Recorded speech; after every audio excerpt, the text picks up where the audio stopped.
Shalom. ఉప్పు గురించి మనం చెప్పుకుంటున్నాం. మార్క్స్ వార్త 9వ అధ్యాయము 49-50 వచనాలు. ప్రతి వారికి ఉప్పు సారము అగ్ని వలన కలుగును. ప్రతివానికి అన్నాడు. ఈ పదం ఎందుకు వచ్చిందో, ఉప్పు సారము అగ్ని వలన కలుగును. ఉప్పుకి సారం అగ్ని వలన కలుగును. అగ్ని అంటే సూర్యరశ్మి.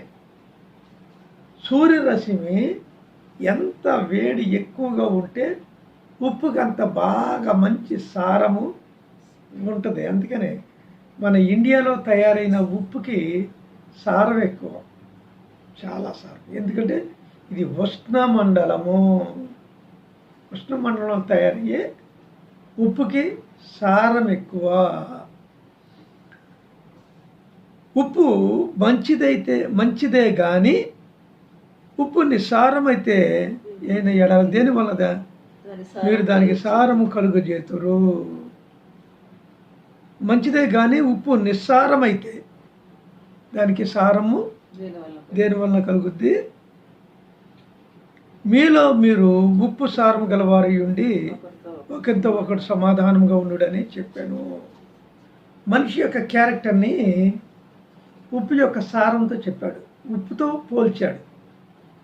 ఉప్పు నిస్సారం అయితే, సారం లేనిదైతే అది వ్యర్థం. మత్తయి సువార్తలో మనం చదివాం. ఇప్పుడు 5వ అధ్యాయం 13వ వచనంలో బయట పారవేయబడి మనుషుల చేత త్రొక్కబడుటకే కానీ మరి దేనికి పనికిరాదు. ఉప్పు నిస్సారం అయితే అది దేనికి పనికిరాదు. అలాగే ఒక మనిషి క్యారెక్టర్ లేని వాడైతే, వ్యర్థమైన వాడైతే వాడికి ఏ విధంగా కూడా సంఘంలో విలువ ఉండదు. అందుకనే క్యారెక్టర్ లేని దేవుడికి విలువను తీసుకొని రాకూడదు. మహిమలు లేని వాడికి మహిమలు ఉన్నాయని, క్యారెక్టర్ లేని వాడికి క్యారెక్టర్ ఉందని చెప్పకూడదు. దేవుడు రాగద్వేషాలు లేనివాడు. రాగద్వేషాలు అంటే ఒక జాతి ప్రజల ఎడల ప్రేమ, మరి ఒక జాతి ప్రజల ఎడల ఈర్ష్య లేనివాడై ఉండాలి. అంటే భూమి మీద ఉన్న మానవులందరూ కూడా సమానంగా చూడాలి. చూస్తాడా దేవుడు? చూస్తాడు. మరి గ్రంథాలు మనం చదువుతూ ఉంటున్నప్పుడు ఒక ప్రజలను బాగా ప్రేమిస్తున్నట్టు, మరి కొందరిని ద్వేషిస్తున్నట్లు ఎందుకు కనబడుతుంది మనకి? అంటే గ్రంథం రాసుకున్న వాడి యొక్క ఉద్దేశం అది. గ్రంథం రాసుకున్నవాడు ఏం చెప్తాడంటే, నా జాతి గొప్పదే. చూడండి, హిందూ పురాణ గ్రంథాలు, వేదాలు ఇవన్నీ చదవండి. బ్రాహ్మణుడే అందరికంటే గొప్పవాడు. బ్రాహ్మణుడే గొప్ప. భగవంతుడి కంటే బ్రాహ్మణుడే గొప్ప. మరి బ్రాహ్మణుడు విగ్రహం ముందు కూర్చొని పూజ ఎందుకు చేస్తాడు? బ్రహ్మ కంటే, విష్ణు కంటే, శివుడి కంటే, రాముడి కంటే, కృష్ణుడు కూడా బ్రాహ్మణుడే గొప్పవాడు. క్షత్రియులందరికంటే కూడా దేవుళ్ళేమో క్షత్రియులు, పూజారులేమో బ్రాహ్మణులు. బ్రాహ్మణుడే ఎక్కువ. ఎందుకు చేస్తాడు పూజ? అదొక కల్పితం అంతే. అక్కడ వారికి ఏ విధమైన సారం లేకపోయినప్పుడు కూడా సారమును మేము కలుగజేస్తాం అని చెప్తాడు బ్రాహ్మణుడు. సారాన్ని కలుగజేస్తాం. ఎలా కలుగజేస్తాడు? శాంతి చేస్తాడు, పూజ చేస్తాడు, జ్యోతిష్యాన్ని చెప్తాడు. ఏదో రకరకాల పనులు చేసి నీకు కీడు కలగకుండా మీకు మేలు కలిగేటట్టు నేను చేస్తానని చెప్తాడు. కానీ వీడు ప్రయత్నమే కానీ, వీడు చెప్తాడే కానీ వాస్తవంగా వాళ్ళకు ఉందా అంటే వాళ్ళకి అసలు లేదు. వాళ్ళ క్యారెక్టర్ నిస్సారమైన వ్యక్తులు, సారం లేరు వారు.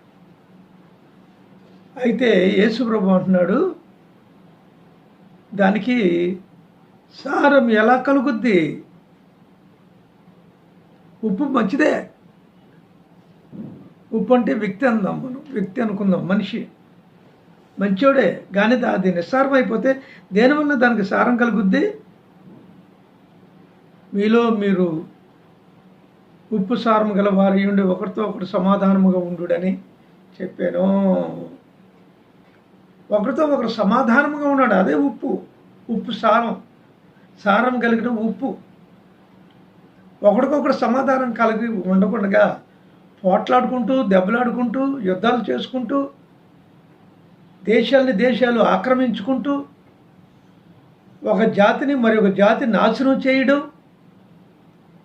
ఇప్పుడే నేను ఒక వీడియో చూసా, అంటే గతంలో చూశాను, మళ్ళా ఓబీసీసీలో క్యాట్ బాబు పెట్టాడు, మాట్లాడుతూ ఉన్నాడు, చూశాను. మళ్ళీ ఒక బాక్సరు ఛాంపియన్,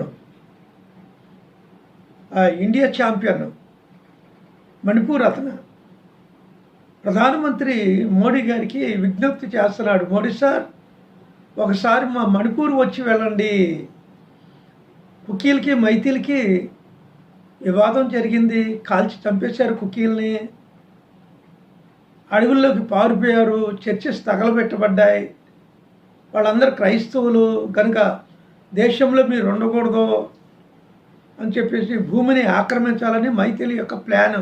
బీజేపీ గవర్నమెంట్ గెలిచింది అక్కడ. కనుక ఒక్కసారి వచ్చి మా రాష్ట్రం యొక్క పరిస్థితిని చూడండి. ప్రజలు ఉండడానికి నివాసాలు లేవు, కట్టుకోవటానికి వస్త్రాలు లేవు, తినటానికి తిండి లేదు, ఆడపిల్లలు అత్యాచారం చేయబడుతున్నారు. మా రాష్ట్రాన్ని రక్షించండి బాబు, మీరు రండి అని మొర్ర పెడుతున్నాడు.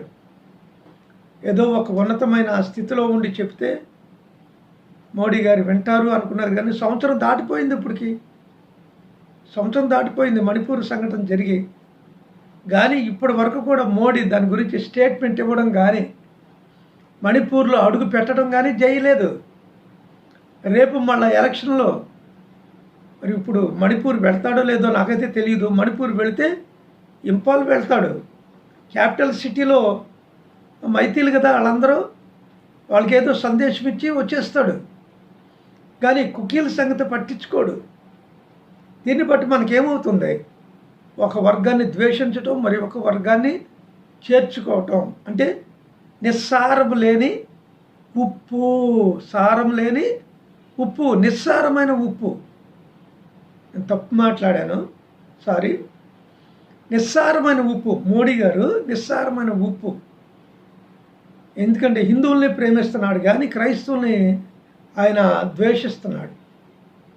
ఆయన యొక్క ప్లాన్ ఏంటంటే బీజేపీ, ఆర్ఎస్ఎస్, విశ్వ హిందూ పరిషత్, బజరంగ్ దళ్, బిహెచ్పివి వాటి యొక్క ప్లాన్ ఏంటంటే ఇండియాలో హిందువులు తప్ప ఎవడు ఉండకూడదు. అంటే పూర్వం నుంచి ఉన్న మతాలు ఇవి. క్రైస్తవ్యం కానీ, బౌద్ధ, జైన, జొరాస్ట్రియన్, యోధా మతాలు పూర్వం నుంచి ఉన్నాయి. తర్వాతనే హిందూయిజం వచ్చింది ఇండియాలోకి. కానీ మోడీ ఒక హిందూ వైదిక మతస్థుడు కనుక వాళ్ళు ఇంచుమించుగా 80 కోట్ల నుంచి 100 కోట్ల మధ్య ఉంటారు జనాభా. మిగిలిన 50 కోట్ల మందిని లేక 70 కోట్ల మందిని దేశం నుంచి తరిమేయటమో, చంపేయటమో, పౌరసత్వం లేకుండా చెయ్యాలి అనేది మోడీ యొక్క ప్లాన్, బీజేపీ గవర్నమెంట్ యొక్క ప్లాన్. నాకు ఈ విషయంలో మాత్రం చాలా బాధ కలుగుతూ ఉంది. వినే మీకు ఎలా ఉందో నాకైతే తెలియదు, కానీ ఉప్పు నిస్సారం అయితే అది ఎందుకు పనికిరాదు. ఇది ఆధ్యాత్మిక స్థితిని తెలియజేస్తూ ఉంది. ఎందుకు పనికిరాదు అంటే దేవునికి పనికిరాదు. ఇది బయట ఎంతో ఆర్భాటంగా తిరగవచ్చు, మైకుల్లో పెట్టవచ్చు, సభల్లో మాట్లాడవచ్చు, విమానాల మీద తిరగవచ్చు, ప్రపంచ దేశాలన్నిటి ఆ వేదికల మీదకి వెళ్ళి గొప్ప గొప్ప ప్రసంగాలు చేయొచ్చు. కానీ నిస్సారమైన ఉప్పు అందుకే ప్రతి ఒక్క వ్యక్తి సమాధానం కలిగి ఉండాలి. దేశాన్ని పరిపాలించేవాడికి దేశంలో ఉంటున్న ప్రజలందరూ కూడా బిడ్డలై ఉండాలి.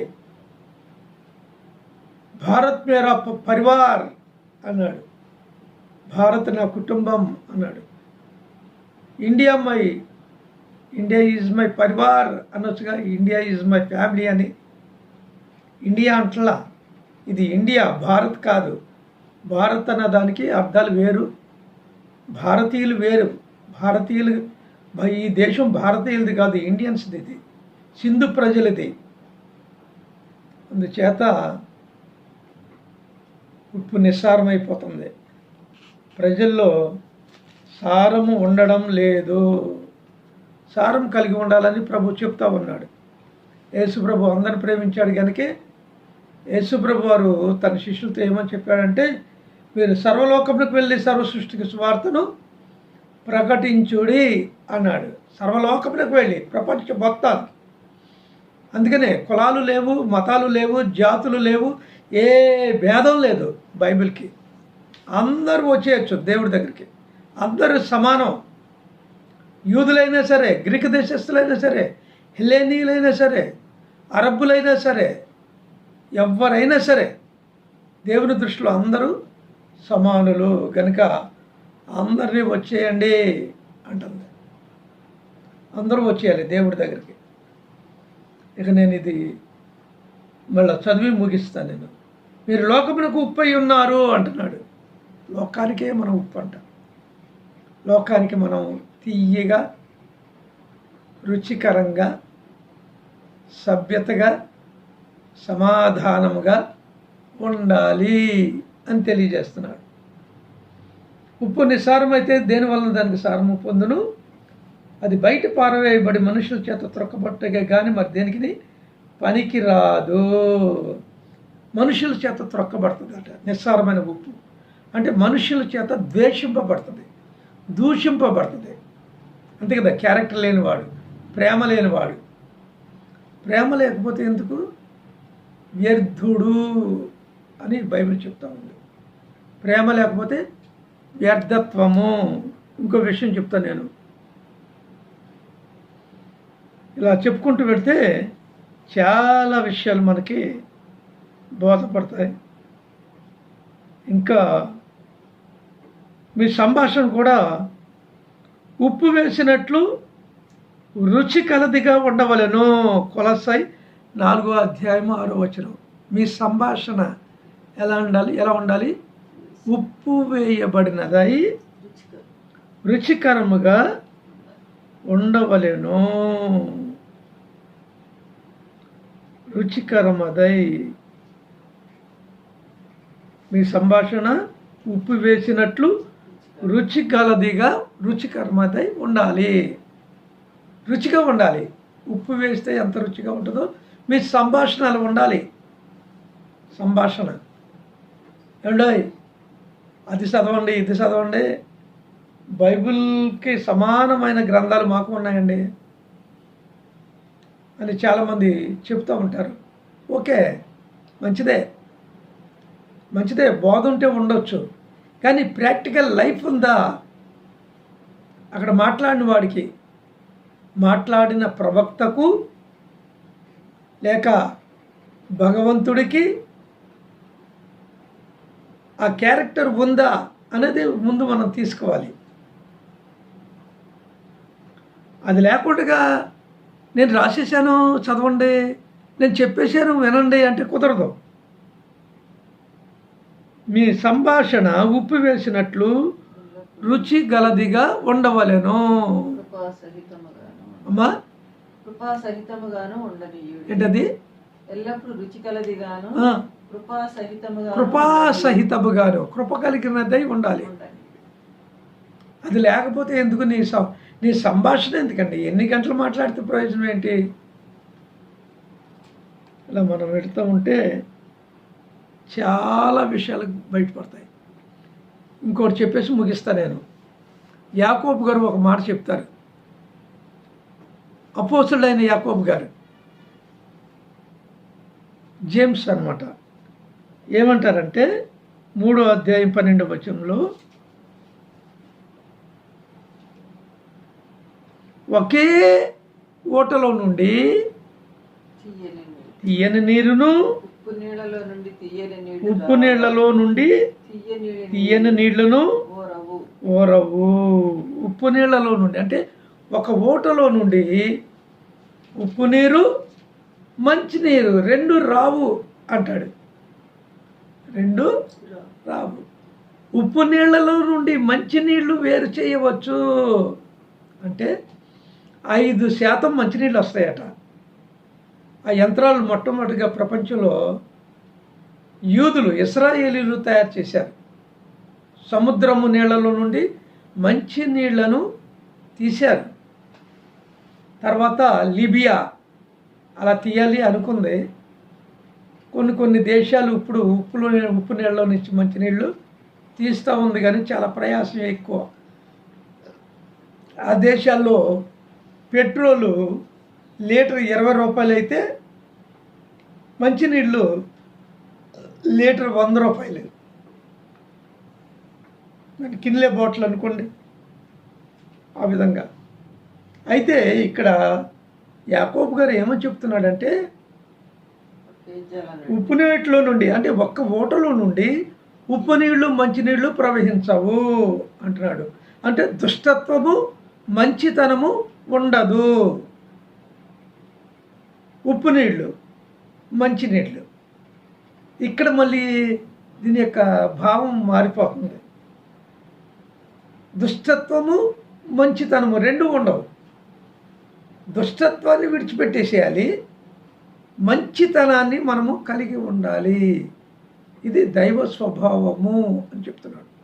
అందుకనే బైబుల్ మంచి లక్షణాలను బోధిస్తుంది. రెండవదిగా మంచిగా ఉండమని ప్రాక్టికల్గా జీవించమని చెప్పుద్ది.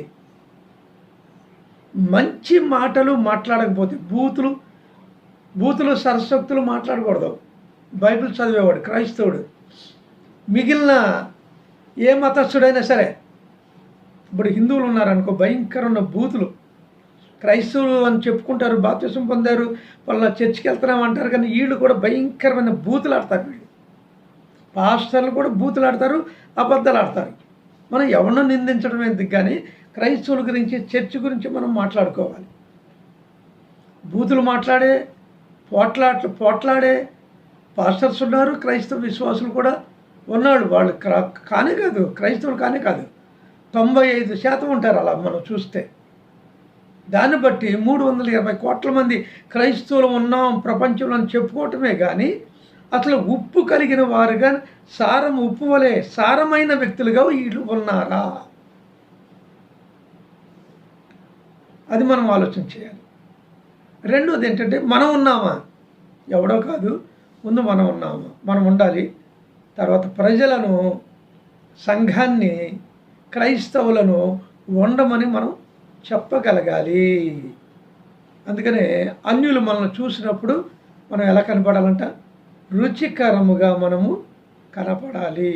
కనపడినప్పుడు దేవుడు ఘనపరచబడతాడు, దేవుడు మహిమ పొందుతాడు. ఆ విధంగా ప్రతి క్రైస్తవుడు కూడా ఉప్పు వేసిన ఆహారం వలె చక్కగా పద్ధతిగా ఉండాలి అని తెలియజేస్తుంది బైబిల్. అలా ఉండడానికి మనం ప్రయత్నం చేద్దాం. అలా ఉండేటట్లుగా దేవుడు మనలను దీవించి ఆశీర్వదించునుగాక. ఆమేన్. ప్రభుని ఆరాధించుకుందాం.